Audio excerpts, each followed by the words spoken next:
What's up, YouTube? My name is Tara. Some people call me Mama Sage. Here on my channel, I talk about recovery. I talk about what life was like in active addiction, a little bit of this and a little bit of that. Talk about closing my stretched ears, which are finally done, and finally have like normal earrings, so that's cool. If you are new here, please stick around, hang out, check out some videos, see what you think, get to know me and my personality, and we'll just see if we click. For returning subscribers, you guys are awesome. You know I love you guys. I try to respond to all of you just as soon as I can, and I just appreciate all of your support. If you like my channel, please click subscribe. Guys, I'm at like 36,356 minutes of total watch time in the last 365 days, and I didn't even start my channel a full year ago. So if you guys would help me get to 4,000 or 40,000, and if you would help me get to 1,000 subscribers, that's the biggest thing. I just need a lot more subscribers, and that's a great way that you can help me support my channel as I continue to grow. If you want to keep hearing crazy stories from me, some inspirational stuff, motivational stuff, and just a little bit of this and a little bit of that. So click subscribe. Today we're going to talk about working in the restaurant industry as an alcoholic and addict. So let's get to it.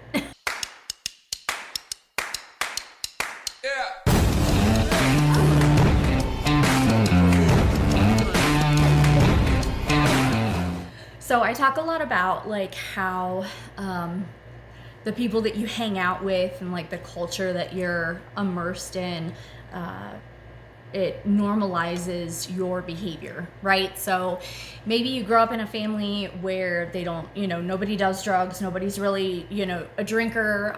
They, may or may not go to church. People are, families are still married, and things just seem like real leave it to beaver kind of, and then like you start going out and you hang out with people that are living differently, people who are divorced or who are and there's nothing wrong with that. I'm not saying that there is. I'm just saying that like different people live different ways, right? And so, you hang out with people who drink and it's going to normalize your drinking. But if you're not hanging out with people who are drinking, then drinking isn't normal to you. So that's the concept that I'm talking about. So working in the restaurant industry, a lot of people do drugs. A lot of people drink. A huge reason for this is because restaurants don't drug test. Normally restaurants don't drug test. So like unless you get like a corporate job working in a cafeteria, right? So like for example, my mom worked for Nationwide Insurance, but she actually worked for Sodexo, and that was their catering company for a really long time. And so they worked downtown Columbus at Nationwide's headquarters, and like they drug tested their employees. Well, I never worked at a restaurant that drug tested. I mean, literally ever. So a lot of people work in restaurants just because they know that it's somewhere that they can work and they can, not have to worry about doing drug tests whenever they try to get hired. Another thing is it's just like part of the culture, because you're staying up late because the restaurants are open late. You're hanging out late with your friends. Nobody gets off until like 10 o'clock, 11 o'clock at night. And so then everybody will go to the bar and hang out until like 2 o'clock in the morning. And then you go home and, you sleep until noon, and then you get up and you go to work for the evening. It's just part of the culture. I don't really know how else to explain it. So I first started working in the restaurant industry, got my first job in the restaurant industry after Killian was born. So I was 19, and it was right around Christmas. I think I started a little bit before Christmas. because she was about 3 months old, and I remember my parents sitting me down. They were like, okay, like, you need to go get a job. And I'm like, okay, fine, cool. Because I was, living with them. Baby daddy and I had split up, and so it was just Killian and I living with my parents, and then my sister was still in high school at the time. So working at that restaurant, I think, like, it's a little bit different front of house and back of house, just because, like, it seems in my perception, like, front of the house a lot of time seems to be like more like pot smokers, and then people in the kitchen seem to tend to drink more and do like more powder. At that time I was doing a little bit of everything. Right then I wasn't doing anything. And then baby daddy and I got back together, and I started doing, first one thing and then another. So I want to talk to you guys about when I was working at Red Robin, and it was down in Grove City. And there was this one day when I was working a split shift, and a coworker of mine who was another server, we went back to my house, and baby daddy had picked up a bottle of mezcal and like took that back to our apartment. So the guy that I was working with, my coworker and I, we went back to my apartment because we were both working split shifts. We took shots of this tequila, and I ate the worm, and then we went back to work to finish our evening shifts. And I was so messed up because I only had a couple of hours between when my morning shift, like my lunch shift, was over and when I had to be back for my evening shift. So like, say I worked like 10 to 2, and then I was off from 2 to 5 or so, like 4 or 5, and then I had to work until close. So 9, 10 o'clock, something like that. It just depends on like how slow you are and when you get cut as a server, because I was still serving at that time. So we went back, and I was trashed, and I just remember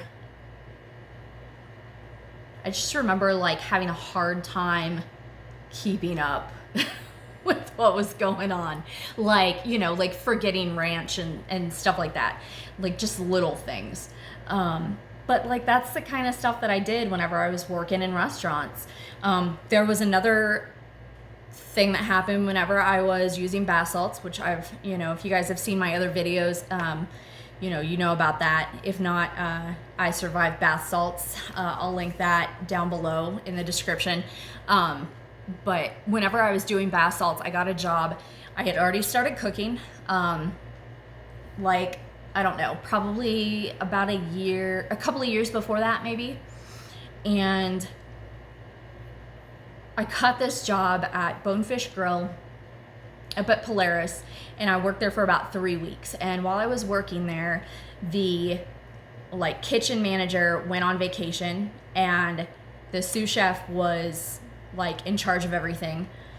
And he kind of seemed like a jerk, and I was stressed out, and it was my first prep job. And I was like so strung out on bath salts, it was horrible. And at first I would just do like my last, like right before I went in, and then like over maybe a day or two, a couple of days, I took it in with me. And so like the Hispanic guy that I was working next to, who was also doing prep, he's like, "What's up?" Like, I was all weird. I was all like tweaked out, zooted out. And like, you know how like you think that you're moving quickly, but you're not, like you're not actually getting anything done. That was what was happening. I was trying to get everything done, but it was a lot of stuff on the prep list, and I just bit it. I just bit the dust. It was horrible.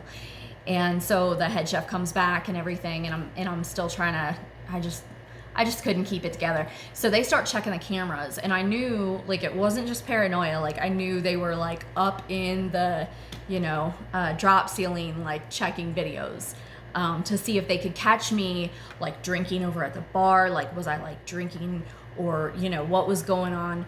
And so I ended up quitting. Like, they didn't know what was going on exactly, but I ended up like just walking out one day, because it was so bad. Like, I just couldn't keep it together.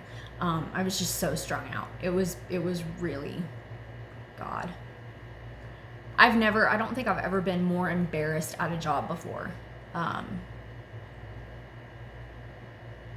Yeah. I just didn't know what else to do other than just walk out, because I couldn't get everything done and it was taking forever. I'm like, I'm never gonna get out of here. And dinner shift is, you know, starting. Like, they're getting ready, like they're opening the line. All the prep work should have been done. I should have been out of here 2 hours ago, and I'm still not done with this prep list.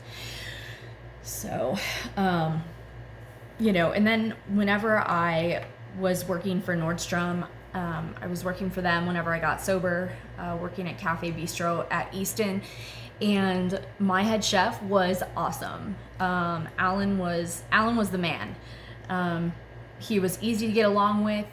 He just wanted you to do your job, and that was it, you know. And so, like, he didn't really have to like give a lot of oversight. I did what I had to do. I took care of my business and made sure that like my prep list was done and stuff. I know I've mentioned this before, like whenever I got sober again, I got ready to go to work that morning, and I told him, and I'm like, look, I need to go to a meeting. I can't keep running like this. And of course, being in the restaurant industry, like, you know, he knew plenty of people that were in and out of the program, people that had problems, you know, people that were in recovery and, you know, were consistently in recovery. At one point, we actually had like 3 of us, I think, at one time that were all in recovery together. It was really, really cool. Yeah, I loved working with those guys. I think that's probably my favorite job that I've ever had, was working at Nordstrom. Like Paul and Alan and Brian. Yeah, it was a really good job, and I had a really, really good team that I worked with. It was nice to be able to rely on everybody, because in a lot of other restaurants, like, people are calling off all the time. There's always some drama going on. People aren't showing up, or they're leaving early because they're sick, you know. I mean, and don't get me wrong, like, I was definitely one of those people. But yeah, that's just a little bit about my experience working in the restaurant industry as an alcoholic and addict. Let me know in the comments below if this is stuff that you can identify with. Have you shown up to work drunk?